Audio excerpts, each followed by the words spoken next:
Assalamualaikum warahmatullahi wabarakatuh.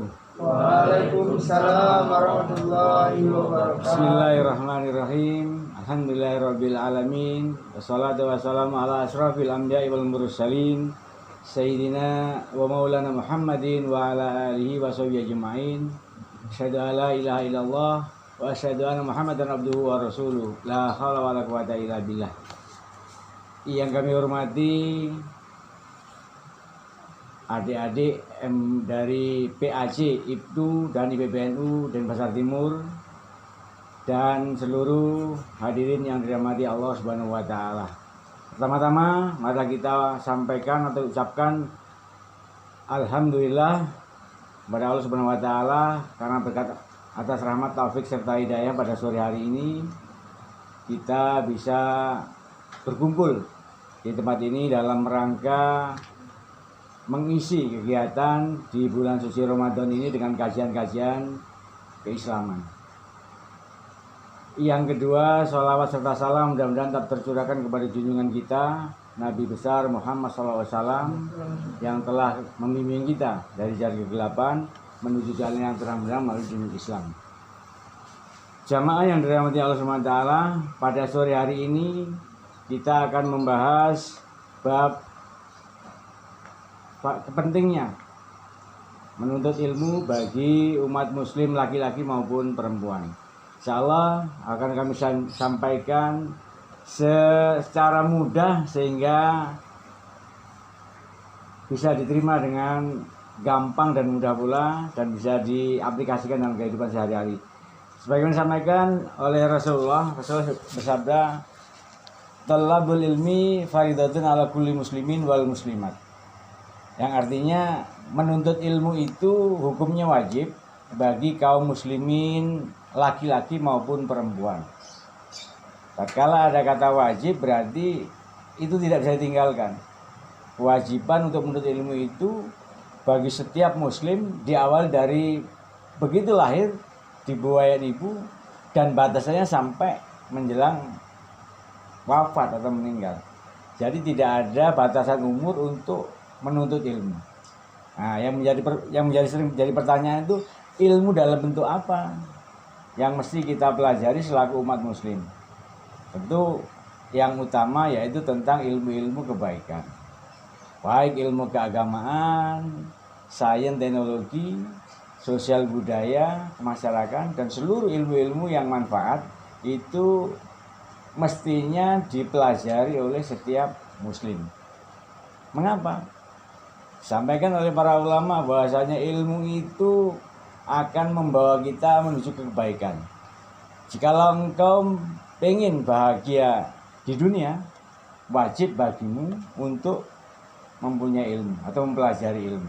Jika engkau ingin bahagia di akhirat, begitu pula engkau wajib untuk mempunyai ilmu atau mempelajari ilmu itu.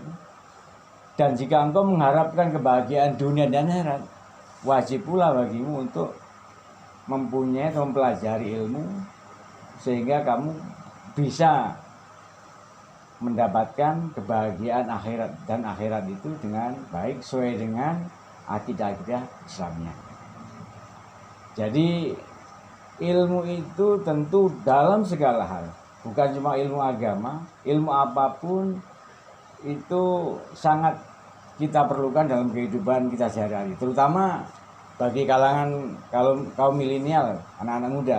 Tentu ilmu merupakan kunci pokok yang harus dimiliki oleh setiap generasi muda untuk naik ke jenjang berikutnya. Tanpa ilmu, saya yakin kalian akan kesulitan, apalagi dalam era globalisasi ini. Tanpa landasan ilmu yang bagus, kalian akan ketinggalan. Maka disampaikan oleh Rasulullah, kewajiban itu harus dilaksanakan. Pelajari semua ilmu itu dalam kesempatan apapun. Jadi ilmu itu intinya tidak mesti belajar di sekolah atau kampus atau di kegiatan-kegiatan yang resmi yang diselenggarakan misalnya seminar. Tapi di setiap kesempatan dimanapun kita bisa menggali ilmu itu. Contohnya tatkala kita berada di kegiatan pengajian, di situ kita akan bisa memperoleh ilmu dari siapapun yang menyampaikan tentang kajian keislaman, baik ustadz maupun ustadzanya, kita bisa mengambil dari situ. Kemudian dalam setiap pertemuan di kemasyarakatan, bukan cuma ilmu keagamaan, tapi ilmu sosial juga kita bisa pelajari di situ. Sehingga karena sangat besar manfaat daripada ilmu itu, maka diwajibkan bahkan kepada seluruh umat muslim itu untuk senantiasa belajar, senantiasa mencanangkan diri untuk menambah ilmu, menggali ilmu sebagai bekal baik untuk melaksanakan kegiatan kehidupan di dunia maupun bekal ya. Jadi kiranya itu untuk manfaat atau keutamaan daripada kita berilmu. Maka Rasulullah tidak lupa menyampaikan dalam hadis yang lain, balighu ani walau ayah. Jadi setelah kalian itu mempelajari ilmu, memperoleh ilmu, menguasai ilmu, nah, ilmu itu walaupun satu ayat amalkan. Jadi balighu ani walau ayah, diamalkan. Sehingga tatkala ilmu itu diamalkan, maka tidak akan berkurang ilmu itu dari diri kita. Bahkan kita akan selalu menggali ilmu yang lain untuk menambah kepintaran kita. Jadi dengan cara membagikan itu, mengamalkan itu, insya Allah ilmu kita akan manfaat. Ya kalau ilmu itu tidak diamalkan juga untuk pakai diri kita sendiri, ya ibaratnya sebagai pohon yang sangat besar rimbun, tapi nggak ada buahnya. Jadi manfaatnya nggak maksimal gitu. Kalau ilmu itu yang kita peroleh, kita pahami, kemudian kita amalkan, sekecil apapun, walaupun satu ayat, insya Allah kita akan dapat manfaatnya. Ilmu yang bermanfaat itu pahalanya akan nyambung, walaupun si orang tadi yang memberi ilmu tadi udah meninggal. Ada 3 hal tadi yang pahalanya masih menyambung, termasuk ilmu yang bermanfaat, anak yang soleh, yang mendoakan orang tuanya, kemudian amal jariah. Mudah-mudahan ilmu yang kita amalkan itu menjadi investasi kita ya nanti. Jadi niatkan tatkala kita itu menuntut ilmu, ya memang lillahi ta'ala. Kita niat menuntut ilmu itu karena ingin dapat ridhonya Allah, bukan yang lain. Nanti keliru. Jangan sampai kita meniatkan untuk menuntut ilmu itu hanya semata-mata untuk duniawi. Ini nanti kurang maksimal atau salah bahkan kalau kita meniatkan menuntut ilmu cuma untuk nyari titel, pangkat, jabatan, kerjaan, harta dan tahta. Nanti akan keliru. Tapi tatkala kita meniatkan nyari ilmu itu lillahi ta'ala, insya Allah akan memberikan atau memenuhi apa yang kita butuhkan dengan ilmu tadi, insya Allah. Jadi maka Allah memberikan pilihan kepada Nabi Sulaiman itu, suruh milih, kamu milih tahta, milih uang, atau milih apa. Maka Nabi Sulaiman dengan keilmuannya dia milih, saya memilih ilmu. Tatkala Nabi Sulaiman itu memilih ilmu, maka Allah berikan ilmu dikasih, harta dikasih, tahta dikasih.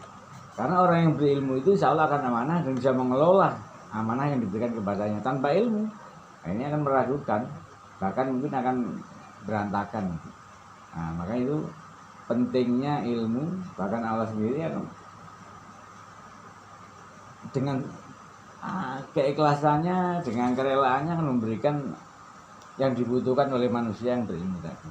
Dan Allah menyampaikan juga dalam firman-Nya, Allah akan mengangkat derajat orang-orang yang bertakwa dan berilmu. Ini sungguh, kalau kita mau benar-benar bertakwa kemudian berilmu, Allah akan mengangkat derajat orang-orang yang bertakwa berilmu. Bahkan dalam pendapat para ulama itu ada yang menyatakan bahwasanya tatkala kita beribadah tanpa ilmu itu nggak diterima. Para sufi mengatakan begitu. Jadi kalau kita melaksanakan ibadah, misalnya sholat, nggak tahu ilmunya juga, insya Allah itu nggak akan diterima. Makanya ilmu itu sangat penting. Gambaran lain daripada tatkala kita nggak punya ilmu, ibu-ibu pun yang di dapur, yang kerja di dapur itu, tatkala dia tidak menguasai ilmunya, itu juga akan beresiko. Tahunya ibu-ibu itu kalau gerenda itu pasti lebih tajam daripada pisau. tatkala ilmu dalam memotong tempe itu nggak tahu, pasti akan milih gerinda. Jadi biar cepet tempe dipotong kayak gerinda, hasilnya kan malah berantakan. Tapi tatkala tahu ilmunya, ini kadarnya tempe itu kekerasannya segini, maka yang kita pakai alatnya adalah pisau. Insya Allah pas. Jadi fungsi alat tadi pas karena ada ilmu, tahu ilmunya. Makanya semuanya itu akan berantakan tanpa pakai ilmu. Maka sangat dianjurkan dalam segala hal ilmu itu menjadi kunci untuk menjadikan pekerjaan itu sukses atau bernilai positif. Saya kira itu. Jadi pesan yang perlu diingat lagi bahwasanya menuntut ilmu itu wajib hukumnya. Wajib hukumnya bagi kaum muslimin laki-laki maupun kaum muslim perempuan. Kiranya itu sebagai ulasan awal, barangkali dari rekan kita IPPNU maupun IPNU ada yang mau mengajukan pertanyaan, kami persilahkan. Ya, silakan. Hal apa saja yang harus kita penuhi agar kita sukses dalam menuntut ilmu? Ya, terima kasih, baik sekali. Mungkin ada dari rekan kita. Ya, silakan, rekan Hilda. Pertanyaannya? Apakah semua ilmu itu wajib kita pelajari? Itu aja? Iya. Baik, terima kasih. Saya akan mencoba untuk memberikan jawaban ya. Mudah-mudahan kita semua nanti bisa mengambil hikmah. Pertanyaan dari rekan Adit. Apa syarat-syarat agar kita dalam mempelajari ilmu itu bisa sukses gitu. Ini sudah saya catat dalam buku saya. Itu Imam Syafi'i menyampaikan syarat-syarat agar dalam menuntut ilmu kita bisa sukses. Itu ada 6 syarat yang beliau sampaikan. Yang pertama yaitu kecerdasan. Jadi orang mau menuntut ilmu itu ya memang bekalnya harus cerdas. Kalau orang gila atur masalah dengan otaknya, insya Allah nggak susah untuk mencari ini. Jadi bekal yang paling utama punya modal normal lah dalam pemikirannya, ada kecerdasan. Jadi ada kecerdasan itu insya Allah nanti bisa jadi modal awal untuk kita menuntut ilmu, mengembangkan ilmu, untuk meraih ilmu ini.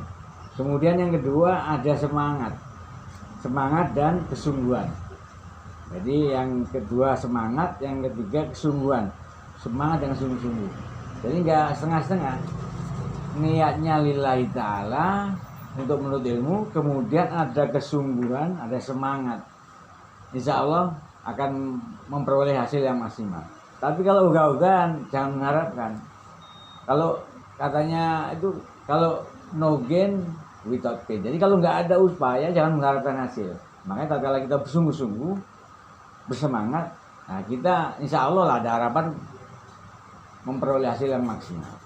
Kemudian yang selanjutnya harus memiliki bekal investasi. Kalau mau belajar itu ada bekalnya, ada modalnya. Kalau orang Jawa bilang serba suki mau bio. Kalau mau belajar ilmu itu ada biayanya, ada modalnya. Sama. Jadi kalau mau belajar ilmu itu harus ada modalnya.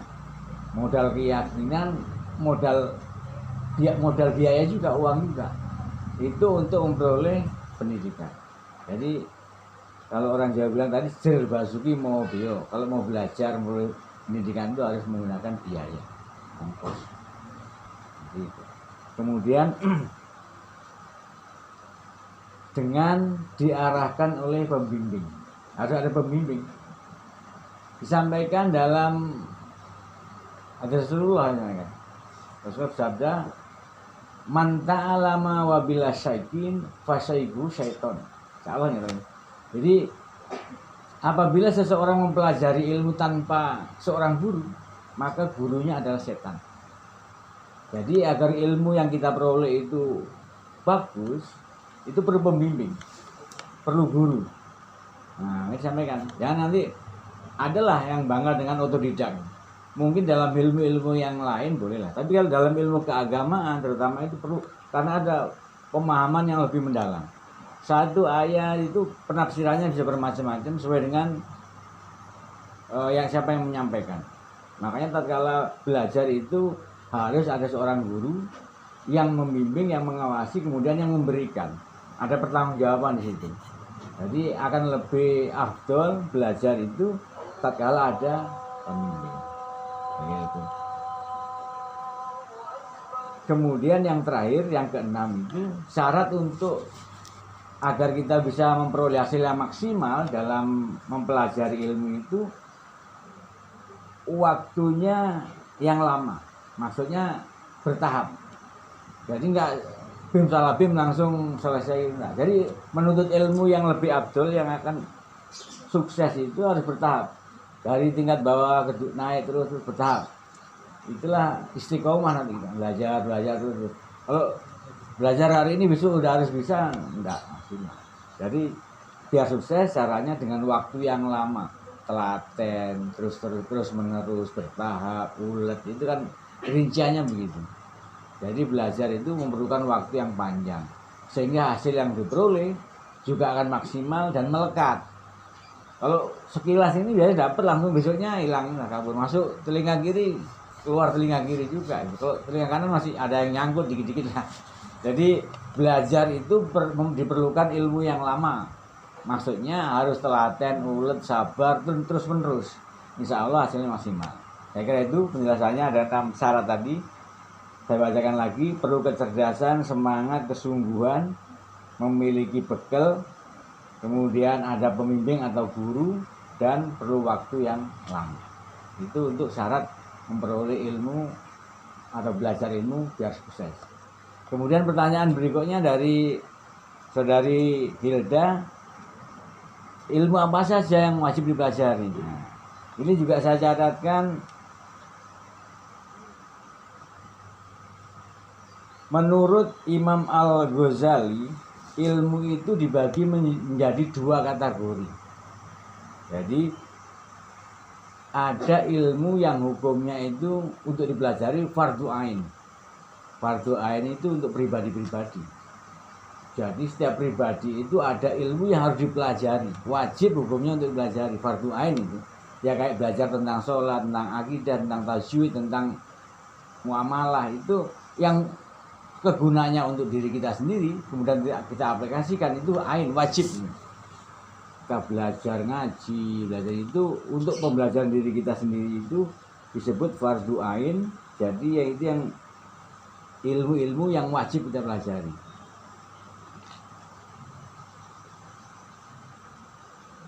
Misalnya mempelajari tentang keislaman, rukun iman, rukun Islam, itu kan itu wajib hukumnya kita pelajari. Kita tahu. Belajar tentang sholat, tentang zakat, itu kan baliknya ke kita. Itu fardu ain, fardu yang sifatnya individual. Jadi masing-masing pribadi itu harus punya kewajiban mempelajari, belajar, punya kewajiban untuk belajar tentang hal itu. Nah, itu fardu ain. Yang kedua, fardu kifayah. Fardu kifayah itu sifatnya kewajiban yang kolektif. Tatkala dari kewajiban itu udah ada sebagian yang melaksanakan, yang lainnya gugur kewajibannya. Kayak orang meninggal itu, kalau ada orang meninggal kemudian ada sekelompok orang yang udah menyelesaikan itu, mulai dari memberikan mengafani, yang lainnya gugur kewajibannya karena udah ada yang menyelesaikan. Itu fardu kifayah. Nah, sama dengan menuntut ilmu itu ada juga fardu kifayahnya. Biasanya ilmu-ilmu tentang sains itu, tentang biologi, fisika, kimia, tentang nuklir, itu kan tidak semua orang harus belajar ke sana. Tatkala udah ada yang mempelajari tentang ilmu kedokteran misalnya, tidak semua harus jadi dokter gitu. Itu fardunya fardu kifayah. Udah ada yang orang yang mempelajari tentang pandemik, tidak semua belajar pandemik, nggak semua berkewajiban mempelajari pandemik itu, karena udah ada orang-orang yang mempelajari itu. Jadi itu kayak ilmu tentang ya astronomi lah, perbintangan. Jadi nggak semua umat Muslim aja yang kita pengen, nggak semua untuk wajib belajar di situ, karena udah ada sebagian masyarakat yang mempelajari itu. Itu ilmunya hukumnya fardu ain, karena ilmunya itu secara umum, Jadi sebenarnya itu ilmu itu kemaslahatannya untuk orang banyak. Secara sifatnya universal. Jadi hukumnya wajib fardu kifayah. Enggak semua orang muslim berkewajiban untuk mempelajari ilmu. Kayak itu ya. Jadi dikategorikan kalau ilmu itu memang sifatnya pribadi yang paling gampang sholat lah. Kita wajib sholat itu, kita harus pelajari itu. Zakat, kemudian ilmu tentang takdir itu kita wajib belajar itu. Saya kira itu. Sekali lagi saya perlu sampaikan kepada rekan kita IPNU dan IPBNU, khususnya PAJ dan Bahasa NU dan Bahasa Timur, bahwasanya kita semua berkewajiban untuk menuntut ilmu.